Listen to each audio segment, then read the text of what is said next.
This Chapter 1 provides an overview of some general considerations the agencies have highlighted as bearing particular relevance to the airline sector. The two principal documents we use in this module are Moody's Rating Methodology for Global Passenger Airlines, dated March 2009, and S&P's Criteria for Rating the Airline Industry, dated October 22, 2010. We will refer to these documents throughout this module as Moody's 1 and S&P 1, respectively. These documents and any others we mention in this module can be accessed via links you will find in the course outline that opens if you click the bottom left icon below this video.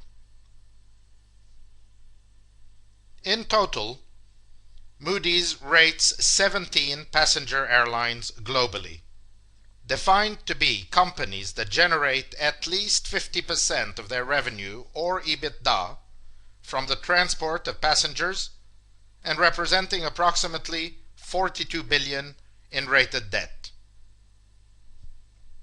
The methodology described in Moody's 1 resulted, as of the date of the document, in senior unsecured credit ratings ranging from Baa1 to Caa2. These low levels reflecting the difficult present conditions of global airlines that have resulted from several adverse factors. We note in passing that several of the ratings appearing in this publication have changed since its date, invariably for the worse, given the difficult market conditions at present. The rating agencies list a number of high-risk factors that characterize the airline industry generally and give rise to the weak ratings. Volatility of fuel costs, high capital expenditure, exacerbated by the increasing importance of using aircraft that is fuel efficient and environmentally friendly, which in turn forces carriers to have high operating leverage. Rising competition from low-cost carriers, not only in the leading markets of Europe and the United States, but nowadays including Asia and the Middle East, prompted by government support for open skies agreements, among other factors. Significant exposure to external events, including terrorist attacks, security threats in general, epidemics such as the SARS virus, and exchange rate volatility. A high proportion of organized labor, resulting from some carriers having unsustainable salaries and benefit structures, and exposing most carriers to strikes that cause heavy losses immediately, given the high fixed costs mentioned previously. And finally, the cyclicality of an industry whose financial and business performance is significantly affected by changes in economic activity.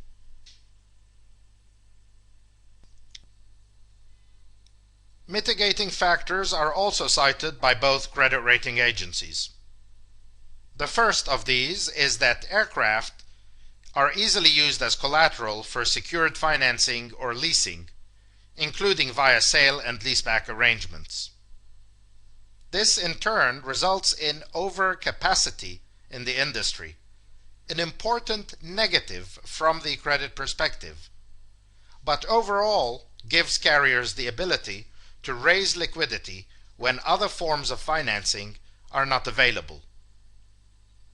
Closely connected to this is the fact that since most tickets are paid for well before the date of the flight, carriers typically are able to maintain a sizable cash balance, which provides a buffer against sudden drops in sales, whether due to strikes, geopolitical events, or natural catastrophes.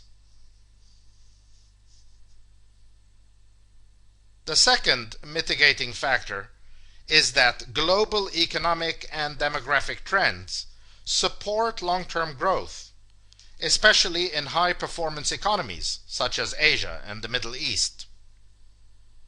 Thirdly, the rating agencies argue that while trains and automobiles may provide an alternative means of transportation on many short routes, there remain no effective competing modes of transportation on longer routes, particularly intercontinental routes. And finally, the tendency of many governments to view their larger international airlines as so-called flag carriers plays to national sentiment and ensures in many cases direct or indirect government support during times of difficulty.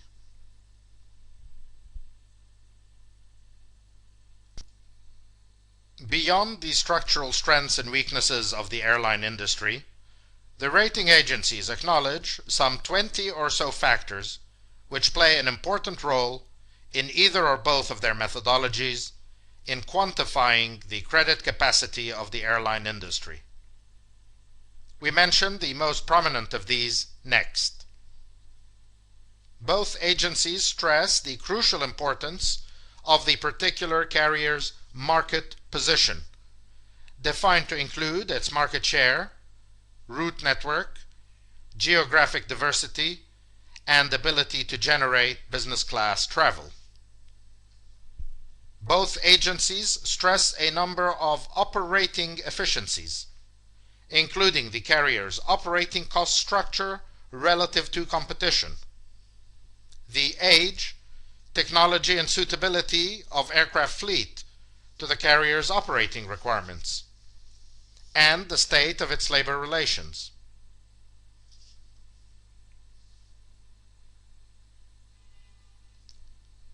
Regarding operating cost in particular, the agencies note that the long-haul routes result in lower cost per mile flown, in addition to causing the aircraft to spend more of its time in the air and less of it on the ground, where handling and other charges are disproportionately large. Labor costs and fuel are typically the two most important components of operating costs, causing the rating agencies to examine carefully the carrier's fuel hedging practices, the fuel efficiency of its aircraft, and the pay scales of employees and flexibility of the work rules. The relative importance of each risk factor differs, sometimes quite significantly, between the two rating agencies, and so does the emphasis each agency places on the various components within each factor. For example, Moody's lists fleet age as one of its 11 principal rating factors, and attributes to it, as we shall see, a 9% weight within the quantitative components of the credit rating. S&P, on the other hand, acknowledges the relevance of fleet age as one of several factors that drives operating cost efficiency, but places it among its Category 3 factors, which it describes as factors that are individually meaningful in a few instances, but ordinarily just shape the company's overall profile in conjunction with other factors.